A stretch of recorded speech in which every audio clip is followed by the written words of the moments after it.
Boa tarde a todos. Meu nome é Ingrid, eu sou residente do segundo ano de infectologia, lá no Hospital de Base da FAMERP. O caso clínico que a gente trouxe hoje leva esse título um pouco sugestivo, vocês vão entender um pouco melhor no decorrer da apresentação. E esse trabalho foi feito graças, então, à doutora Cássia, que orientou bastante, e o doutor Irineu Maia, que é o chefe. Sou o chefe. Baldes, não orientei nada, não. Sou o chefe. Se não apresentar, vai ter comigo, hein? A nossa paciente, então, é PMV, feminino, tem 32 anos, casada, autônoma, procedente de São José do Rio Preto. Ela foi atendida no nosso serviço esse ano, no dia 3 de março, admitida às 18h30 na emergência clínica. E a queixa principal na ocasião era dispneia e dor abdominal há um dia. Aqui é só para a gente entender um pouco melhor a cronologia dos sintomas da paciente. Nessa linha do tempo, a gente, então, tem que, no dia 24 de fevereiro, ela iniciou com sintomas inespecíficos de mal-estar, artralgia, dor retroorbitária. E esses sintomas seguiram-se por 7 dias, até que, no dia 1º de março, ela surgiu com exantema. No dia seguinte, no dia 2 de março, há 2 dias antes da admissão, um dia antes, ela piorou com náusea, vômito e dor abdominal. E também referiu um episódio de gengivorragia espontânea. No dia 3, então, ela foi admitida com um relato desses sintomas, mas referindo piora com dispneia e dor abdominal.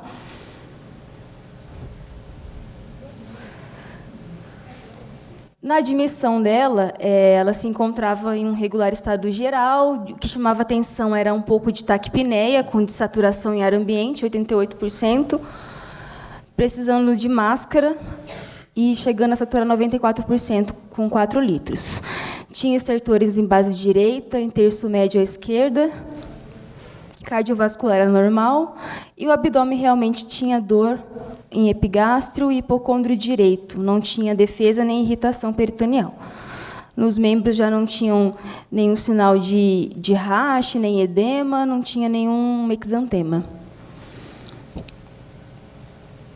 Aí, nos exames iniciais laboratoriais, a gente percebe que no hemograma não tinha nada que chamasse muita atenção, além de uma plaquetopenia discreta, TGO e TGP um pouco aumentados. No resto dos exames, nada muito relevante. E o raio-x de chegada dela nesse dia, então, a gente vê um infiltrado, um pouco uma cefalização da trama, a área cardíaca um pouco aumentada, sugerindo um pouco de congestão, realmente. E esse eletrocardiograma que ela também fez na chegada, nada que chamasse muita atenção, ritmo sinusal normal. Essa paciente, então, ela foi estabilizada no PA da emergência e foi encaminhada para a enfermaria para ficar em observação e foi iniciada hidratação para ela. 12 horas depois da chegada ao hospital, essa paciente, então, evolui. Acontece, na verdade, um chamado da enfermagem, porque ela começa a apresentar dispneia intensa e desconforto respiratório. Prontamente, a equipe assistente foi acionada e foi avaliar a paciente, que aí, na avaliação, encontrou a paciente em franco edema agudo pulmonar, hipotensa, 80/4, 40. Foi, então, realizada a ventilação não invasiva por cerca de 2 horas. A paciente melhorou significativamente só com essas medidas e foi para a UTI, já bem melhor, estável, com auxílio de máscara de O2.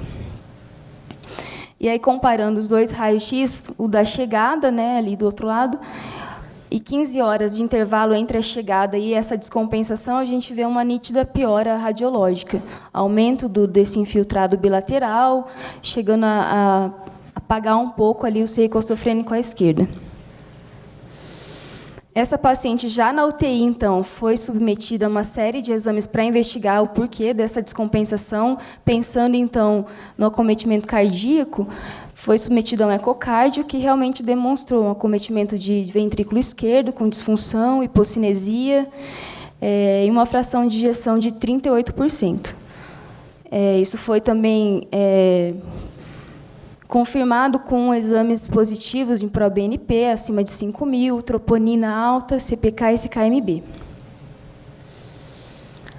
A paciente, então, depois de um certo tempo, ela foi submetida a uma ressonância miocárdica. Nessa ocasião, ela já estava bem, assintomática, e foi feito esse exame justamente para confirmar o principal diagnóstico da época. E nesse exame, a gente já nota, em pouco tempo, de 5 de março a 15 de março, uma melhora importante na fração de ejeção e em todos os outros parâmetros. A parte de disfunção também tinha melhorado. E aqui são os exames laboratoriais que ela fez durante a internação, desde o primeiro dia até o último que ela fez. A gente nota que não teve grandes alterações no decorrer da internação dela, inclusive o que vinha alterado veio melhorando, que eram as enzimas hepáticas. Hemograma sempre bom, as plaquetas subiram. E aí, resumidamente, como ela evoluiu nessa internação, evoluiu de uma forma favorável, com a melhora da congestão pulmonar, melhora do estado geral, e foi confirmado, então, a hipótese principal nossa na época, que era a dengue, confirmada com testes rápidos de IgG e IgM, inclusive uma infecção secundária, no caso. No tempo que ela passou de UTI, que foi cerca de 2 a 3 dias, não teve necessidade de medidas invasivas, nem drogas vasoativas. Foi de alta após 9 dias de internação. Iniciado terapia para insuficiência cardíaca com carvedilol, enalapril, inicialmente em doses baixas, com acompanhamento posterior na cardiologia. E aí também com essa realização de ressonância cardíaca para confirmar realmente a principal hipótese nossa, nesse caso, que foi a ressonância que já foi mostrada.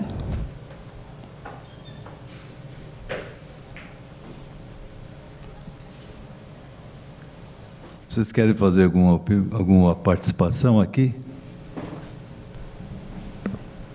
Antes do comentário final da doutora?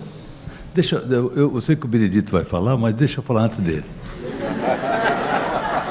Senão ele tira meu show aqui, né, Benedito? Então não vou falar. Então, peraí. Não, você vai falar sim. Não, é o seguinte, esse caso a gente está trazendo aqui, na realidade, é para chamar atenção. Não tem nada de diferente, nada de excepcional em cima desse caso. É para chamar atenção de uma epidemia. Nós estamos em Rio Preto com mais de 25.000 casos. Nós estamos passando por uma epidemia terrível, com alto índice de mortalidade. Rio Preto lá está circulando tipo 2, né? Então, alto índice de mortalidade. Nós estamos numa cidade em que as infecções por vírus da dengue ocorrem há mais de quase 30 anos. Então, graças a Deus, eu acho que daqui mais uns 10 anos a gente vai ficar todo mundo imunizado para a dengue, então não vamos ter isso mais. E a gente tem visto os casos mais estranhos em relação à dengue. O comprometimento neurológico da dengue é uma coisa absurda que a gente tem visto. Guillain-Barré, quadros de encefalite, etc. E, principalmente, o ano passado, eu participei de uma mesa do Congresso de Cardiologia, cujo tema que me deram era assim: febre amarela, dengue, zika e chikungunya. O que o coração tem com isso? Eu achei o tema até bonito, falei, poxa vida, preciso pegar isso para mim. Fui eu que criei esse tema. Aí eu fui reler os artigos sobre comprometimento da dengue e dos outros vírus todos em relação ao coração, e um dos trabalhos que me chamou a atenção foi do meu amigo Benedito, né, em que ele faz um levantamento dos casos de Ribeirão Preto, em que ele achou lá a incidência de miocardite, inclusive, eu quero dizer a vocês que miocardite é assintomática, inclusive. Então, Tem os trabalhos chineses mostrando que pode variar o comprometimento, principalmente a miocardite aguda, né? Todos os comprometimentos, mas a miocardite aguda pode variar de 7 até 18, e casos de dengue grave pode ir acima de 30% de comprometimento. E nós passamos a fazer de rotina, lá em Rio Preto, no nosso caso, eletrocardiograma em todos os casos. Nós estamos agora com paciente assintomático com 38 frequências. Das alterações rítmicas, pois o Benedito me ajuda, a bradiarritmia é uma das coisas que mais chama atenção. E o paciente é assintomático lá. Então, nós precisamos estar alerta para essa possibilidade. Esse é o que chama esse caso aqui. Depois a Ingrid vai completar alguma coisa. Quer dizer, hoje, toda vez que eu estiver frente ao paciente com quadro de miocardite, eu acho que o vírus da dengue tem que fazer parte do diagnóstico etiológico. Inclusive que nós estamos lotados, e vocês já viram aqui, casos de dengue sem dor de cabeça e sem febre, gente. Então, astenia, um mal-estar, a dinamia, é um quadro, uma virose inespecífica, depois ele vem com miocardite, começa a procurar Coxsackie, e não sei mais o que, Epstein-Barr e tal, citomegalo, e esquece desse bichinho que está aqui, na nossa região. Ribeirão não é diferente de Rio Preto, nossa região aí, endêmico, epidêmico e endêmico. Endêmico. Tem tudo de endêmico. Põe tudo antes do endêmico que dá. Né? Então, não é trazer nenhum caso. Eu já trouxe alguns outros casos no Caipirão que ninguém fez diagnóstico. Olha que coisa linda. Nem eu. Então, eu acho que essas reuniões de caso clínico é para isso. É para a gente trazer alguns casos para a gente realmente elucidar, fazer discussão clínica, negócio todo, mas também trazer casos clássicos para chamar atenção. Nós estamos cheios de meninos aí, de residentes aí, para chamar atenção. E essa foi quando a Ingrid se propôs a trazer esse caso, eu falei, não, leva assim, pô, acho que caso legal, junto com a doutora Cássia, que é também assistente da disciplina, por exemplo, leva assim para ele chamar atenção lá. Eu tinha certeza que o Benedito ou o Tadeu estariam aqui para ajudar a gente na exposição a respeito disso. Feito essas minhas palavras, professor Benedito, por favor. Não, na verdade eu tenho duas colocações. Eu acho que uma das coisas que você falou, que particularmente durante a fase, o período do ano em que dengue é prevalente, tem que entrar no diagnóstico diferencial de miocardites, né? Então, eu acho que a gente está vendo isso também em Ribeirão. Tem alguns casos que eles chamam para discutir que os pacientes têm claramente uma disfunção miocárdica, né? Então, eu acho importante ter trazido esse caso para lembrar isso, para quem está lá atendendo, lembrar da dengue, né? E a outra coisa que eu queria chamar a atenção foi que, na evolução clínica desse paciente, houve um erro de tratamento. Porque ela desenvolveu a miocardite com 9 dias, mais ou menos isso, né? 7. Nessa época, fisiopatologicamente, começa a haver a reabsorção hídrica. E ela foi hidratada. Então, realmente não assim, foi nenhuma coisa nova para mim, que ela fez um edema agudo de pulmão. Porque, na verdade, ela já tinha a disfunção miocárdica, ela estava reabsorvendo o líquido que ela tinha perdido inicialmente, e aí se dá mais líquido para ela, não tenha dúvida que ela ia fazer um edema agudo de pulmão, né?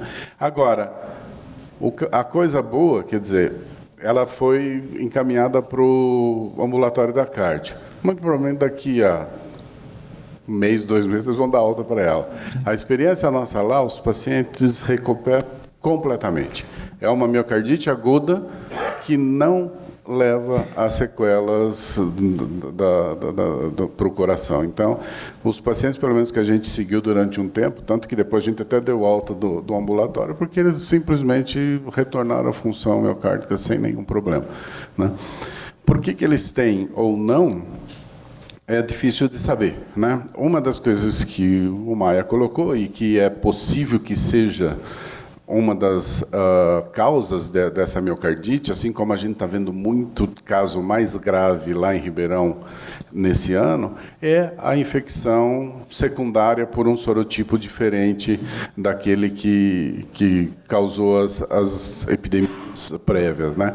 Como Ribeirão, né, e São José do Rio Preto, que são as cidades que mais notificam caso junto com Campinas, né? Campinas esse ano também está bem complicado, porque são cidades grandes, né? E então tem muito caso, então e tem uma população muito experimentada, como já viveu durante todas essas últimas décadas, epidemias por diferentes sorotipos. Essa infecção secundária por um sorotipo diferente certamente leva a uma doença mais grave. E aí tem que realmente pensar nos acometimentos de outros órgãos, né? A gente sempre ficava pensando na dengue hemorrágica, mas tem outras manifestações clínicas muito mais graves. A doutora Ingrid vai mostrar alguns slides aqui para a gente. Deixa eu fazer uma provocação.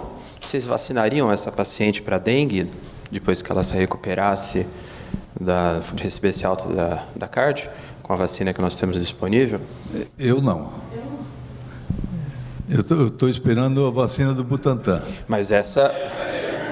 Não, mas a única vacina que nós temos aprovada pela Anvisa é a vacina que tem uma indicação justamente para aquela pessoa que já foi exposta. Daí eu queria saber da experiência de vocês, o que vocês acham?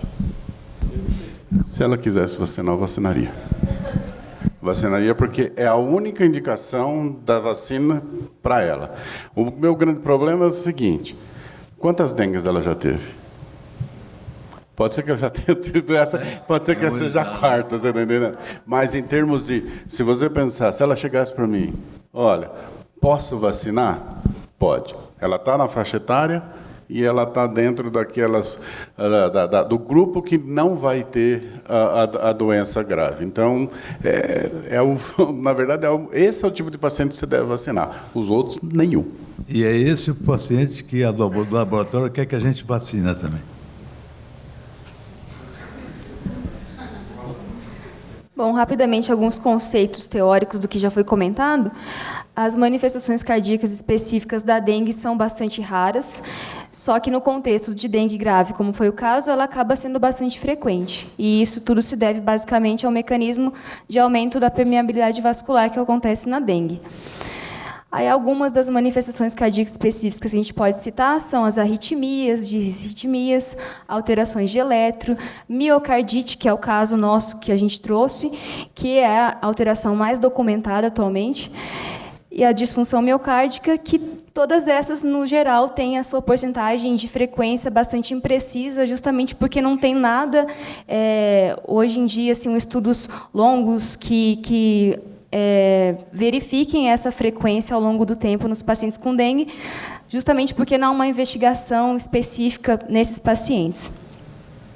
Então, para citar, as arritmias que podem acontecer na dengue, a principal delas, a mais comum, é a bradiarritmia, como já foi falado, mas também as taquiarritmias, fibrilação atrial pode acontecer, já pegamos casos assim também na nossa enfermaria, conseguimos documentar no momento, depois que a paciente também foi de alta, não tinha mais essa fibrilação.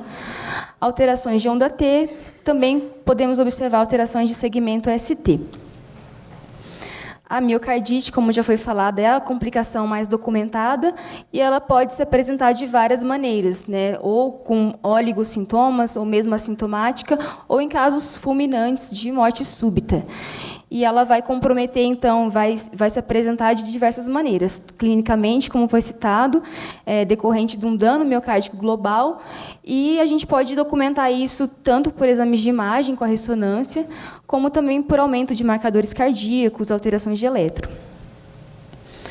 A disfunção miocárdica, então, ela segue uma sequência de fatores que explicam a sua patogênese, né, começando, então, com o aumento da permeabilidade dos capilares, que vai provocar um edema do miocárdio, e a liberação de mediadores pró-inflamatórios podem causar, então, hipoperfusão coronária e várias alterações no mecanismo homeostático do coração, também na parte de cálcio, na parte de condução elétrica.